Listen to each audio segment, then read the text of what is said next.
Good morning, good afternoon, good evening. This is Alan Burgos from the hashtag Walk with Land channel. Welcome and welcome back to our channel. Guys, if you are not yet subscribed to our channel, please do it so now so that you can be a part of this growing family. We are now officially 7,651 subscribers. Konti na lang guys, magsi 7,700 na. And then konti na lang, 8,000 subscribers na tayo. Siyempre, with your help, we can be able to do this one. Ladies and gentlemen, my dear friends, thank you so much, guys. God bless you all. Ang ano po natin, no, ang pag-usapan po natin today ay yung partnership ng Partido Federal ng Pilipinas, no, led by, of course, Pangulong Bongbong Marcos yan, no? At saka yung National Free People's Coalition, led by Tito Soto yan, no? Para malaman lang po natin, no, si Tito Soto po ay dating Senate President ng ng Senado nung nakaraang administrasyon. Matagal yan, ha?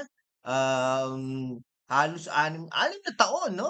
6 na taon na naging Senate President si former Senate President Tito Soto. Tagal yan. Kaya lang itong NPC po ay ano to, no? Dati po under po to ito ni Danding Kuwangko. No, usually mga ano niyan, mga miyembro ng NPC ay mga taga Rizal, yan. Mga bandang ano, Metro Manila din. Meron din mga ano, konsehal, board member, governors, uh, Chis Escudero, I believe si Loren Legarda, NPC, yung mga yan eh. Sa Senado naman hindi mo naman kailangan magpalit-palit ng ano diyan, no, ng partido, 'no. Tapos ayan, okey, pero napapabalitang tatakbo ito si Tito Soto na bilang senador. Tama, bilang senador sa 2025, 'yan. So, naging vehicle din ito ni Danding Cojuangco na tumakbo bilang Pangulo ng Pilipinas noong 2012 if I'm not mistaken, 'no. Now, magaling 'to si Tito Soto 'no, alam niyo po ba bakit magaling? Dahil nung past administration ay talagang nakipag-coalition siya sa PDP laban, okey. Pero tignan niyo po 'no, nagkakaroon sila ng meeting 'no, ano naman yung mga exploratory meetings lang naman siguro yung mga yun, okey. Tapos nag-aano sila 'no, exploratory meetings last few months nila Duterte, nila Gloria, et cetera, nila Bongo. Pero ngayon, tingin ko hindi na sila magkakasama-sama dahil nagkapirmahan na nga ng kontrata between, Partido Federal ng Pilipinas at saka Nationalist People's Coalition. Nandun din po si ano 'no, Sandro Marcos na tinuturing ng iba na parang future president ng Pilipinas. Tingnan po natin 'no. Tapos ang ano po nila, ang alyansa po nila ay talagang Bagong Pilipinas, 'yan. So, ano po 'yan 'no, 'yan oh. Okey, so ano po si Marcos, si Marcos, si Bongbong Marcos at saka si, Sandro Marcos ng Ilocos Norte ay talagang napirmahan na 'no, diyan sa Makati Residences in Makati City, Makati Diamond Residences siyempre sa Makati po 'yan. Okey, now kasama din po si Cotabato Governor Reynaldo Tamayo Jr. at Ilocos Norte First District Sandro Marcos 'no. Marami nang wala yung General Lonchon wala na rin 'no. Sa ano po kasi yan, sa hanay nila Rodriguez yung mga yan 'no. Tingin ko si Rodriguez ay tatakbo din bilang senador ng Pilipinas, si Rodriguez. Tingin ko, oh. Ngayon, sabi ni Bongbong Marcos hindi lang daw sila nakikipag-partnership dahil, dito sa eleksyon na 'to naku, tell it to the Marines, Mr. President, we are not believing on that, okay? Nagkakaroon ng partnership na ito dahil magkakaroon ng eleksyon. Pero siyempre at the same time, gusto rin ng gobyerno na tulungan sila, okay? Ayan. So ayun yung ang agenda daw nila ay nation's progress. Puwede din naman, pero alam niyo po ba hindi po gano'n. Hindi po gano'n talaga dahil, nagkakaroong partnership dahil gusto po nila manalo sa eleksyon. Tingnan natin pagdating ng ano baka wala na yung partnership or lumalabo na, 2028 iba na naman yon 'no. So depende kung sino yung mananalo nun.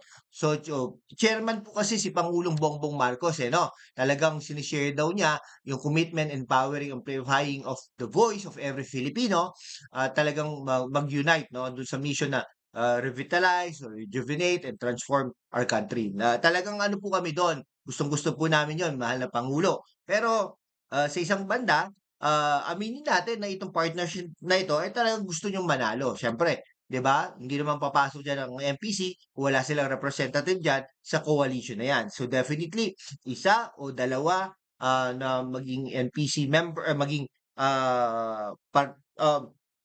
kandidato ng coalition na 'to. Remember meron pang Lakas NUCD 'yan. So baka yung sa Lakas NUCD pupuwedeng si Bong Revilla diyan 'no, Bong Revilla at tsaka yung asawa 'no, kung tigdadalawa 'no. Kasi kung 6 'yan, tigdadalawa yung iba isa. Oh, dalawa, sino ba 'to?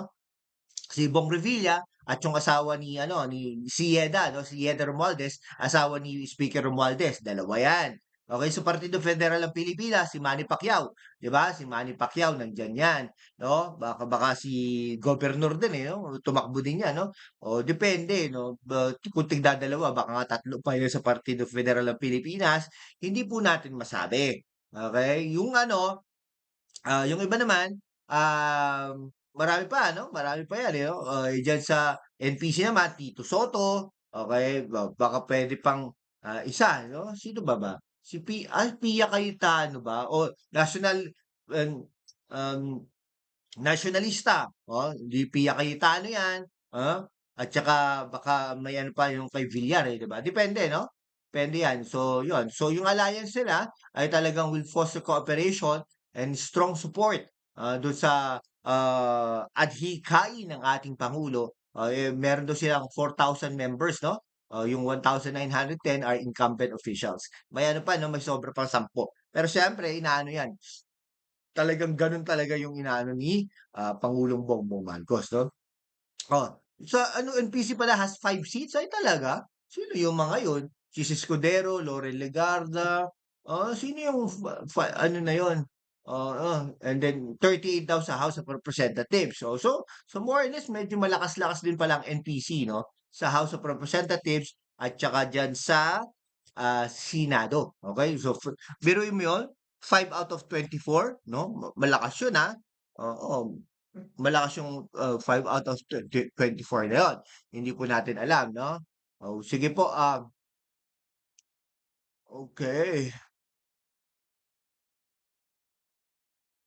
Ayan, siya nga po pala 'no, condolence po sa pamilya ng mga Bueno 'no, diyan sa Santa Ilocos dahil nga po, namatay po ang kaniyang, yung mayor po, namatay po yung anak niya, kahapon dahil nga po sa disgrasya diyan sa highway diyan sa Ilocos Sur, okey? So condolence, condolence